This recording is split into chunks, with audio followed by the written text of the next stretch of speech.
سامعین کرام، السلام علیکم ورحمۃ اللہ وبرکاتہ۔ کرسمس ڈے منانا، اس کی مبارکبادی دینا کیسا ہے؟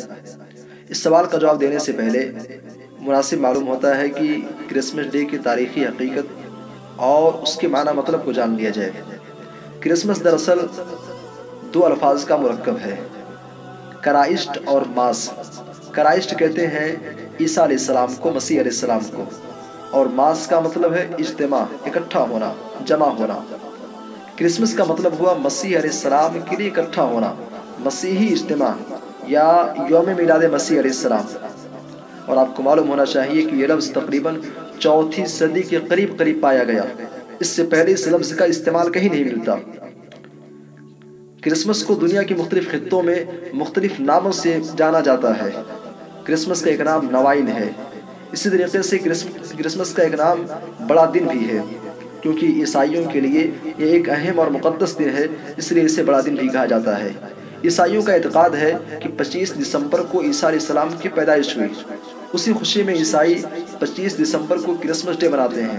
لیکن آپ کو معلوم ہونا چاہیے، نہ صرف مسیح علیہ السلام کی تاریخ پیدائش بلکہ سن پیدائش کے حوالے سے بھی مسیحی علماء میں، عیسائی علماء میں شدید اختلاف پایا جاتا ہے۔ عام خیال ہے کہ سن عیسوی مسیح علیہ السلام کی پیدائش سے شروع ہوتا ہے، مگر قاموس الکتاب اور دیگر مسیحی کتب کی ورق گردانی کرنے سے بات معلوم ہوتی ہے کہ مسیح علیہ السلام کی ولادت 4 یا 6 قبل مسیح ہوئی۔ مائیکل ہارٹ نے اپنی کتاب دی 100 میں 6 قبل مسیح تسلیم کیا ہے۔ یہ تو بات ہوئی پیدائش کے سن کے تعلق سے۔ پیدائش کے دن کے حوالے سے بھی شدید اختلاف ہے۔ رومن کیتھولک اور پروٹسٹنٹ کلیسا اسے 25 دسمبر کو مناتے ہیں۔ مشرقی آرتھوڈکس کلیسا 6 جنوری کو اور ارمنی کلیسا 19 جنوری کو مناتے ہیں۔ اسی طریقے سے بعض لوگ اسے 20 مئی کو بھی مناتے ہیں۔ سامعین کرام، یہاں ایک سوال پیدا ہوتا ہے کہ جب تاریخ ولادت میں اتنا اختلاف ہے تو 25 دسمبر کہاں سے آ گیا؟ آپ کو معلوم ہونا چاہیے کہ سب سے پہلی مرتبہ شاہ قسطنطین، جو کہ پہلے بت پرست تھا، بت پرستی کو چھوڑ کر کے عیسائیت میں داخل ہو گیا۔ اسی کے زمانے میں 325 عیسوی میں سب سے پہلی مرتبہ 25 دسمبر کو کرسمس ڈے منایا گیا۔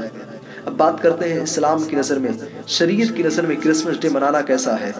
ہمارے مسلمان بھائی جو کرسمس ڈے مناتے ہیں، جو کرسمس ڈے کی مبارکبادی پیش کرتے ہیں، انہیں ہوش کا ناخن لینا چاہیے اور یہ سمجھنا چاہیے کہ عیسائیوں کا جس دن کے بارے میں عقیدہ ہو کہ آج کے دن یعنی 25 دسمبر کو اللہ کا بیٹا پیدا ہوا، نعوذ باللہ، ایک مسلمان کسی کو اس پر کیسے مبارکباد دے سکتا ہے؟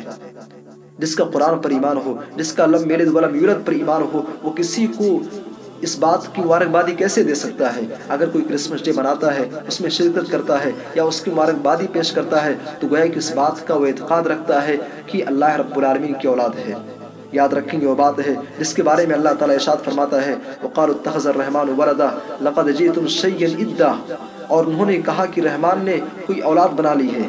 یقیناً تم نے ایک بہت بڑی بات کہہ دی، اتنی بڑی بات کہہ دی، تکاد السماوات یتفطرن منہ، اتنی بڑی بات ہے کہ قریب ہے کہ اس بات سے آسمان پھٹ پڑے۔ وتنشق الارض، زمین شق ہو جائے، وتخر الجبال حدا، اور زمین ریزہ ریزہ ہو کر کے گر جائے۔ اور بڑی بات یہ ہے ان دعوا للرحمن ولدا، کہ انہوں نے اللہ کے لیے، رحمان کے لیے کسی بیٹے کا دعویٰ کیا۔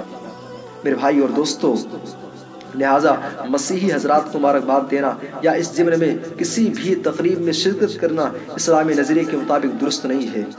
لیکن آج ہمارے بہت سارے مسلمان بھائی جو مبارکباد پیش کرتے ہیں، جو اس میں گرفتار ہیں، شاید انہی کے بارے میں علامہ اقبال نے کہا تھا، اٹھا کر پھینک دو باہر گلی میں، نئی تہذیب کے انڈے ہیں گندے۔